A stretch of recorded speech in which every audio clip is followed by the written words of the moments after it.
Everybody smiles in the same language. A smile, let your light come shining through. Welcome to the Celebrate Happiness Roadshow podcast. I'm Sandra M., coming to you from Santa Fe, New Mexico, the land of enchantment. I interview people from all parts of the world about what happiness means to them. What are they in love with? In each episode, we'll give you a key to happiness to include in your life. And of course, we'll play a happy tune from my live Celebrate Happiness Roadshow. A smile doesn't cost you anything. But there's so much good. Welcome to the third season of the Celebrate Happiness Roadshow podcast. And don't forget to catch up on any episodes from seasons 1 and 2 that you might have missed. Today, we're talking with Dharm Andrew Segal, owner of the Chocolate Maven Bakery and the new Unit B Supper Club in Santa Fe, New Mexico. He was born in Copenhagen, Denmark, and grew up in Massachusetts, the son of a mathematician father and an artist mother, and has lived in New Mexico for 35 years.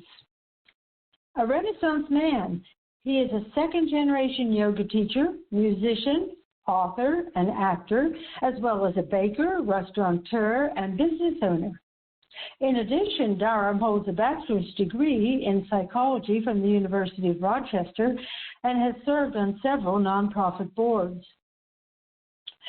Dharm and his wife Cassie began baking health food baked goods in their home kitchen, and in 1993 created a commercial bakery in their garage, which grew into what the Chocolate Maven is today.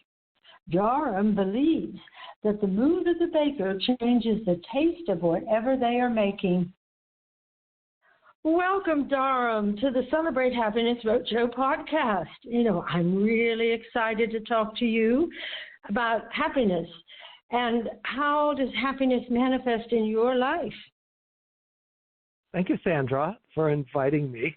I think it's a fascinating topic that you've got these podcasts on, and I'm really excited to be here as well. Well, okay. In looking at your intro and your bio, I see that you do many different, have many different occupations, and I'm sure that the variety makes you happy. Is that true or not? I think that there has been in my life a search for a kind of true happiness, and in each of the things that you saw in that bio, has been an attempt for self-integration, finding what I think is important to myself, and that in the midst of the various responsibilities of life. I've got a family, which means you have babies. I've been married for 39 years, and you've got to pay the bills and keep the roof, repaired and all of those things. And strike some sort of balance between self-discovery and this elusive thing we call happiness and all that. And ideally, those get integrated, that the external, the work, the thing we do, that we spend our hours doing during the day is conducive to that journey, to that search that I think we all do. That's why we go to the movie to get some dopamine rush in that case, but we're all looking for happiness. I do think that's true. So you see something that's really interesting to me, the concept of balance.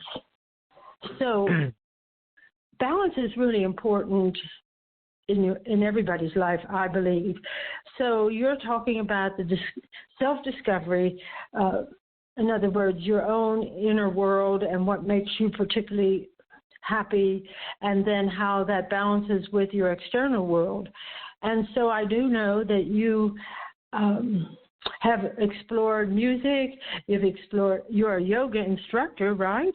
So how does that, let's just take music and yoga, how do those two activities integrate into your self-discovery?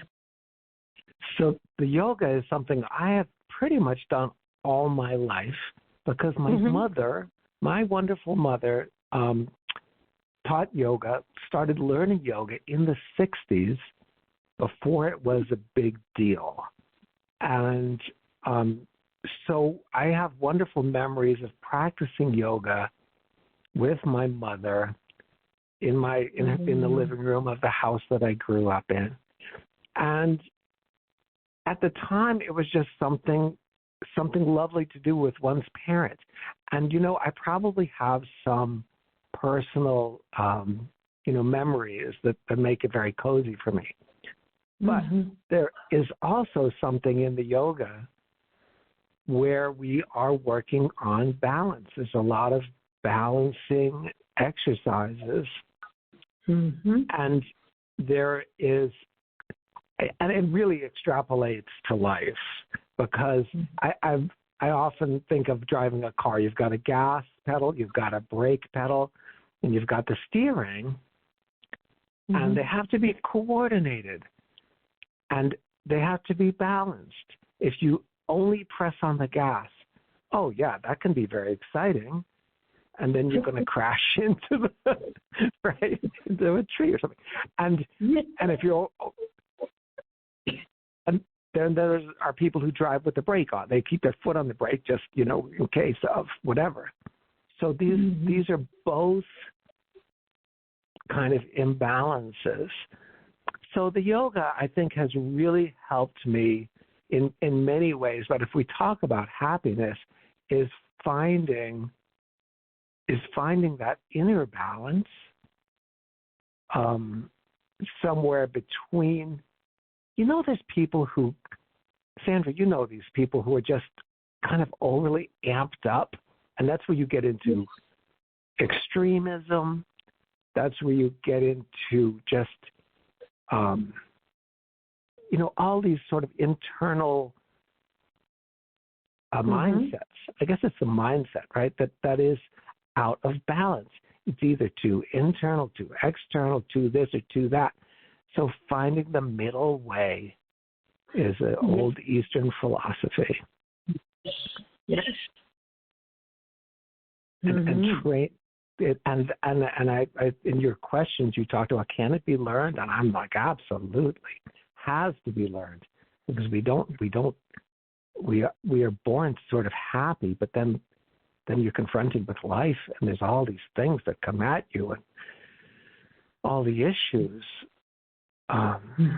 So there has to be a way to get back to that center of self, that balance point where, to me, happiness, maybe it's contentment.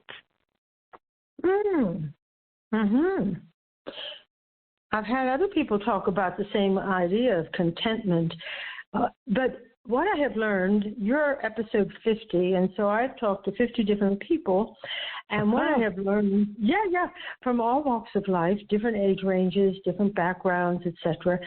And what I have learned is that everybody, their idea of happiness, even though they might talk about gratitude or they might talk about balance, whatever they're talking about in terms of a skill set, like a skill set of having balance in your life, inner balance, or they might say gratitude is very important, because when you have gratitude, it centers you in a way that allows you to really be grateful, and that leads to a certain kind of happiness for me, or say this type of thing. However, it's always very specific, and that's why I think it's so important for everybody to really explore. Yes, there are certain skills that you can have. You can learn how to be happy. There are skill sets that you can learn, but you have to use those in your own private inner world. What do you think? Am I on the right track here? yes, and gratitude as a practice, to me, that is and I can remember gratitude, was it in the 80s? In the 70s, nobody was talking that I knew about doing the work, the gratitude work. And then suddenly, I think there was a study that came up or something. And suddenly there was this idea that if you wake up in the morning and go into all the things that you are grateful for, or you do a journal in the morning, in the evening, and you work on it, you actually tell yourself, take 30 seconds even to think about all the things you are grateful for. And those things, and to me, that is a practice, and that's kind of a yoga. It's a yoga of gratitude, is doing that work. And I say work because it's very enjoyable, right? Anytime you sit back, and I don't know what you do, Sandra, but I do that in the morning. I look out my window, and you know what? It starts with, for me anyway, the externals. I can look at the sky and the autumn leaves that are swirling around Santa Fe right now. And I know this is coming out a little later when those leaves are gone, but then for the bracing cold air in the nostrils. These are all things that I tend to go to. We can be grateful for each other, for a relationship, for an upbringing. And then you can go on to the internal. And after a while, it becomes self-sustaining, where can you be grateful for being grateful? And I bet you are. If you're doing gratitude as a practice, I'm so grateful for my gratitude work. Exactly. That you know that works, and that it works evidently for a lot of people, but you have to be willing to make a switch in your mind. A lot of people don't wake up, I don't believe, and think they're grateful for this or that. They wake up with, I'm worried about this, I'm worried about that, I don't know. Oh. So, go ahead. Yeah, I mean, I do that. Absolutely. I have so much going on in my life and these different businesses. Very often I'll wake up just worrying about, yes, exactly what you said, this or that or the other thing. And world conditions, war, peace, countries, God knows. So and then that doesn't bring happiness, right? No, I don't know anybody who's like, I'm so happy with this worried state. No. So ideally, then that's a self-training to say, okay, this is not feeling good. This is not making me happy. Let me do, it's a reminder, hopefully, to do the gratitude. And then the gratitude work, that's what I'm calling it. The gratitude practice, that is so powerful, right? And anybody can do it. And it's like the bulldozer for stress. It just comes because there's so much. When we do it, we always realize, everybody realizes, there is so much to be grateful for. And it changes our neurochemistry to this thing we call happiness. Yes, I love your phrase. Gratitude is a bulldozer for stress. We got to remember that. That's a good phrase. Get into that thing.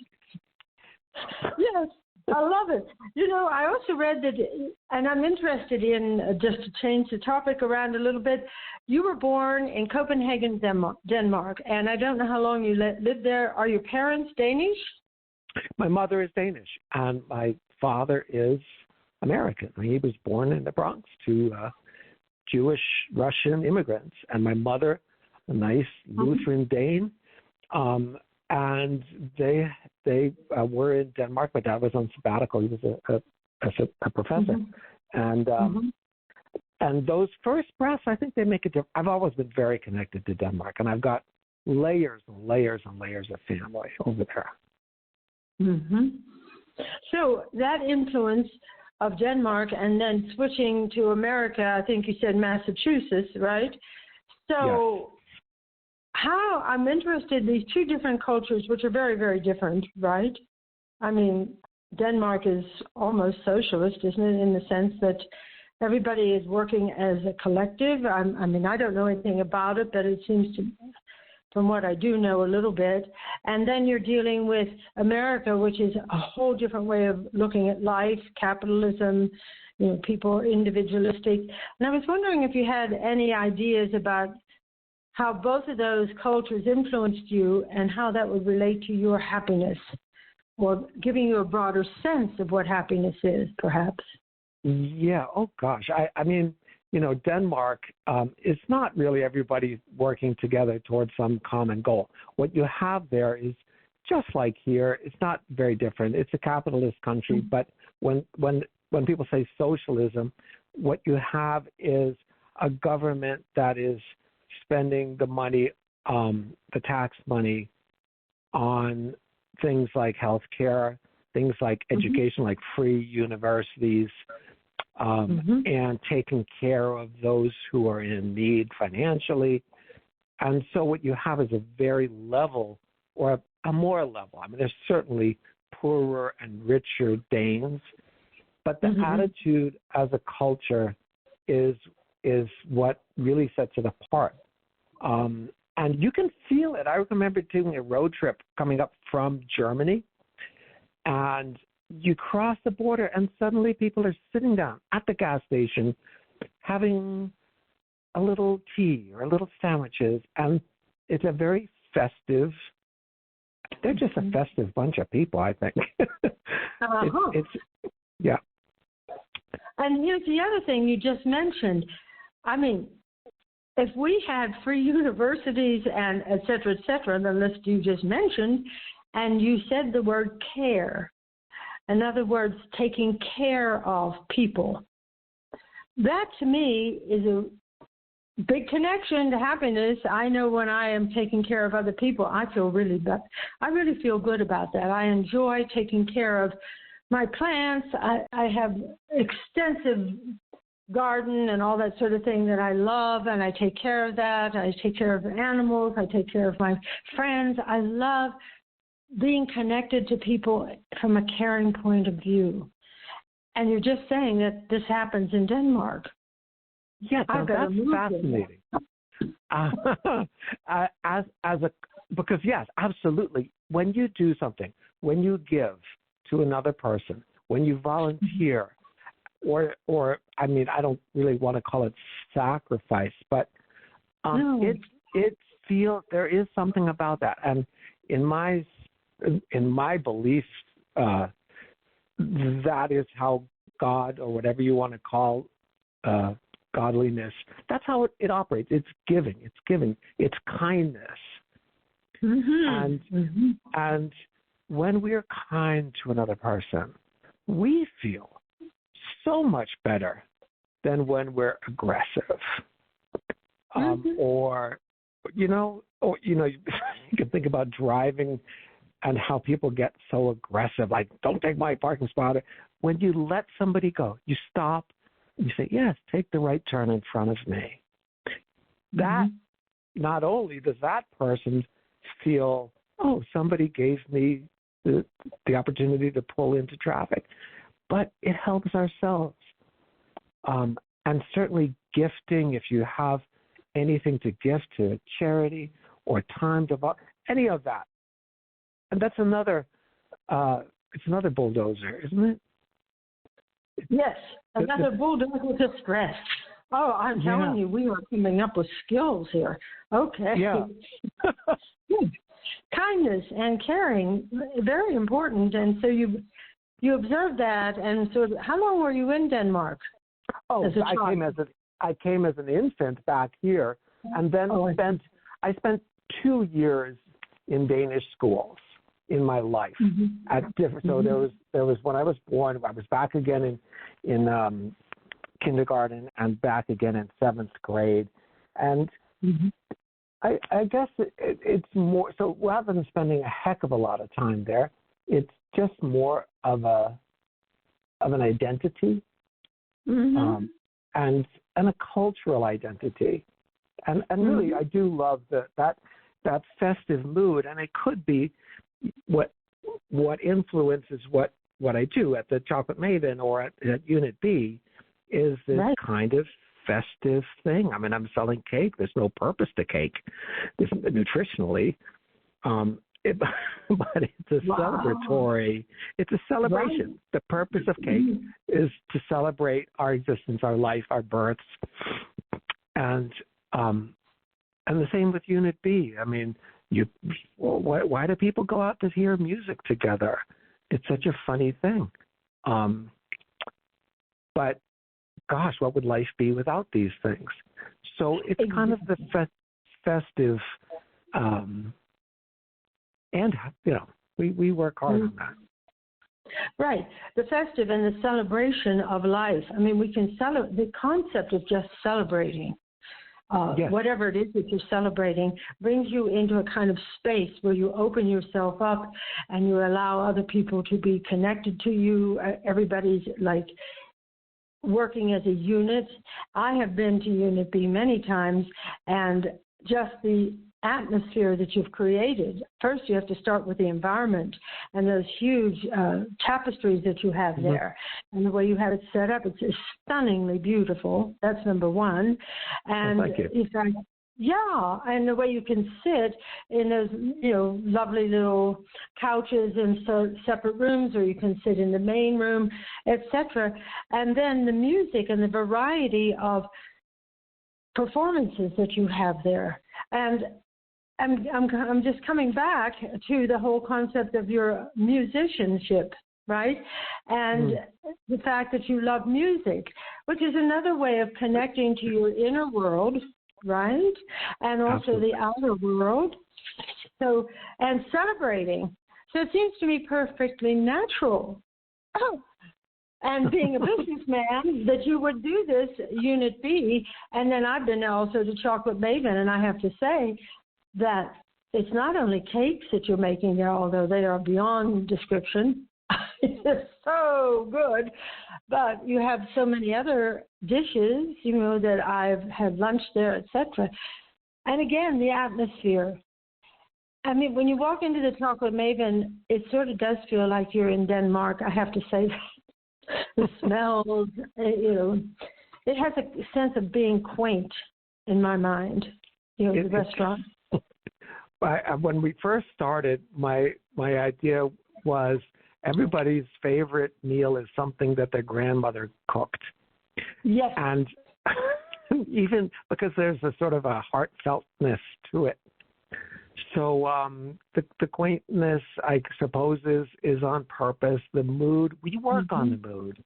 We work on, really, all these little things are about honoring the other person, honoring the customer, honoring each other as a team of individuals who are working together towards this goal. And it's the same in Unit B. It was honoring the musicians. So they really have a place to play that feels good, that they get paid more than they get paid at most places. And and that the customers come in and I just love creating a scene where somebody comes in and says, that was wonderful, because I feel like that's a gift to their psyche, to their life. That's really the idea. And the same at the bakery, on the bakery side. And I know not all your listeners have been to both, but we have two halves of this thing, the Chocolate Maven, that's been there for years and years.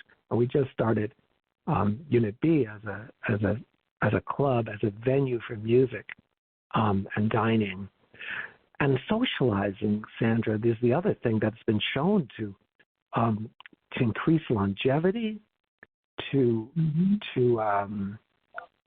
foster happiness, really. So for people to get together, to come to Unit B and hang out with other people. Sometimes people come alone and they just hang out there, and you're together. You feel the vibe.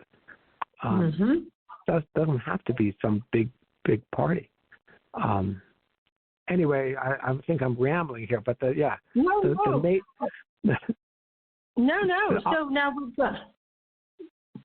The business model.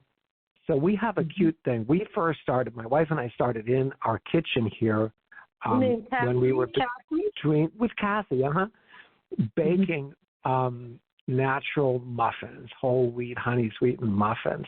The muffins were the first thing. And so muffins have become kind of a metaphor for the whole thing. We have this term, we call it muffin therapy.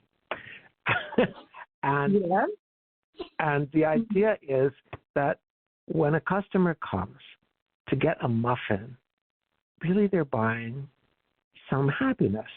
And I'm just putting this together right now in terms of this podcast.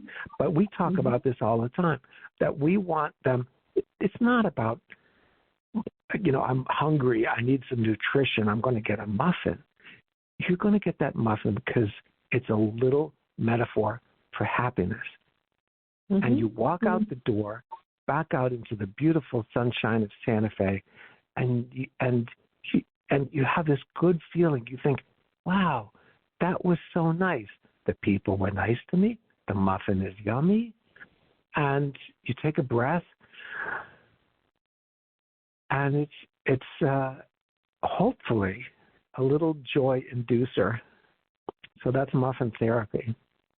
Right, another bulldozer for stress. So let me just recap here for a moment, because you have mentioned socializing. You've mentioned creating 2 different businesses around celebrating, using food, using music, using various elements in the environments of both of these places that actually create joy, it's like walking into a set in a movie, that type of thing, and immediately you go, okay, this is a place where I'm going to have fun, I'm going to enjoy myself, I'm going to eat good food. So we're talking about socializing, we're talking about celebrating, we're talking about giving back and being kind to other people. You've been talking about, gratitude as being huge, balance as being huge in your life, inner balance, and then that leads to outer balance. I'm just summing up everything you've just said, and all of these are what? Bulldozers for stress. I can't get over that. I love that. I'm going to put that out there somewhere. Okay.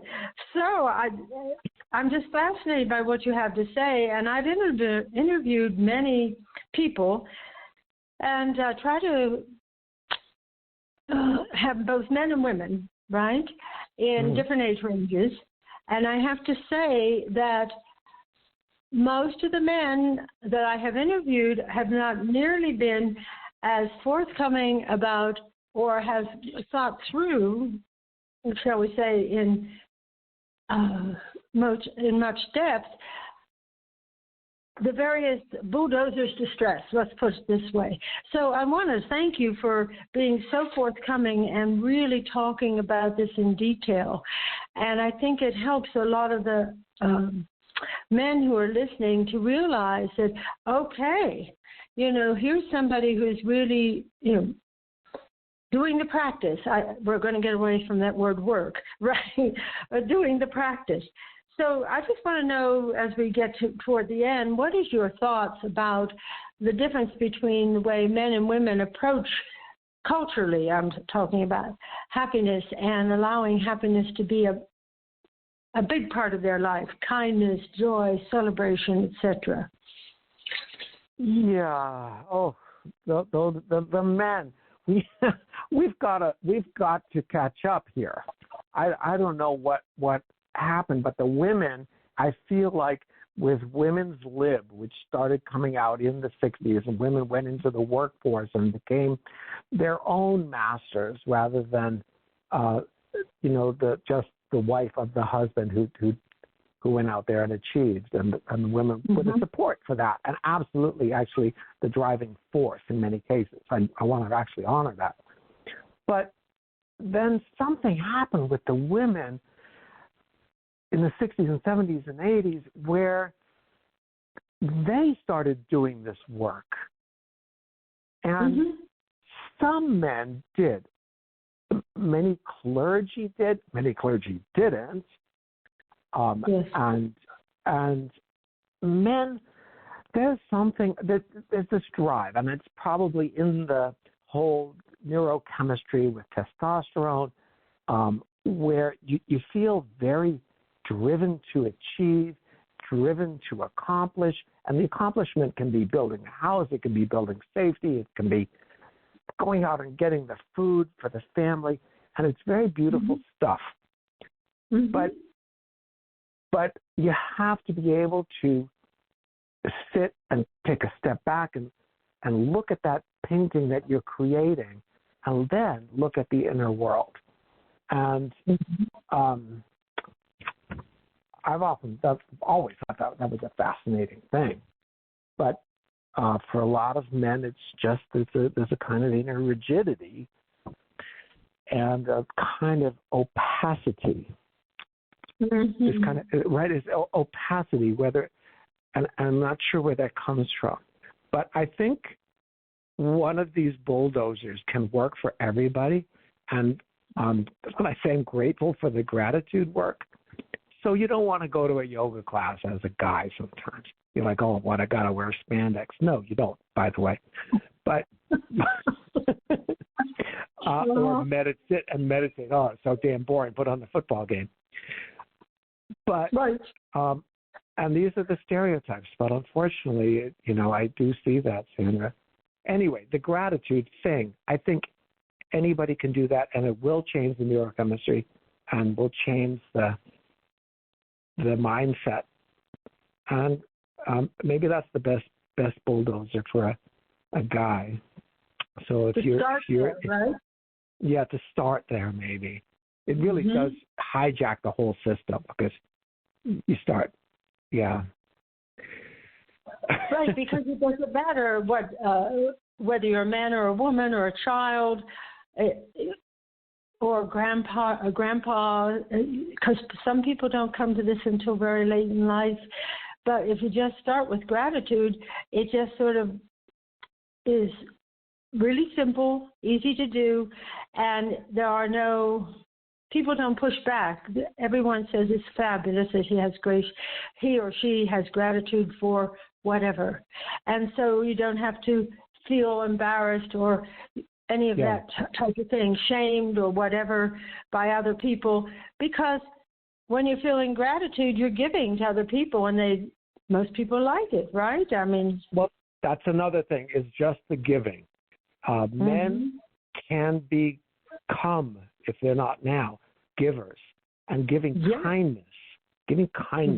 And so if we can value kindness over aggression, right there, we're ahead of the game. There's so much value on being strong and aggressive, and sure, we need that security, but kindness. So I'm like, come on, guys, be nice. Be nice. I love this conversation, and I thank you so much for all your insights, because they've been really wonderful. Bulldozers to stress, really. I mean, I'm pretty sure our listeners are going to really enjoy this conversation, and I was wondering if you have any last thoughts. Sandra, thank you so much for doing what you're doing with these podcasts, because I think that opens up the whole thing and gives it to people, to the listeners. It's just, you're enhancing the world with it, really. Thank you. And thank you for inviting me. Appreciate it.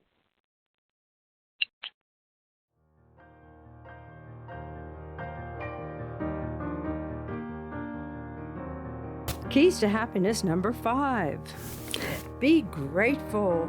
Simply being grateful can give your mood a big boost and have a significant impact on feelings of hope and happiness. Acknowledge one thing you are grateful for at the beginning of each day.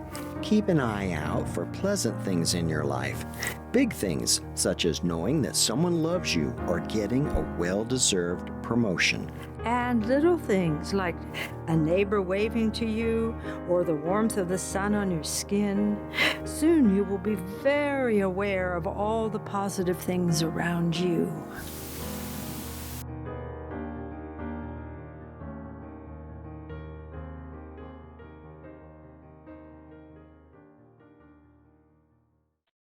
Thank you for tuning in to Season 3 of the Celebrate Happiness Roadshow podcast.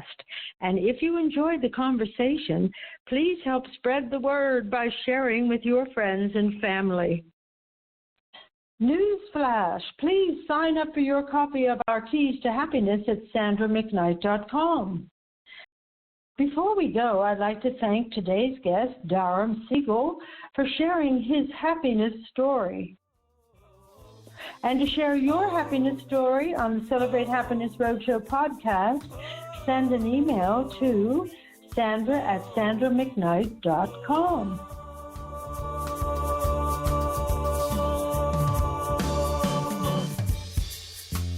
Turn your smile on, you can't go wrong. You'll find that love is all around.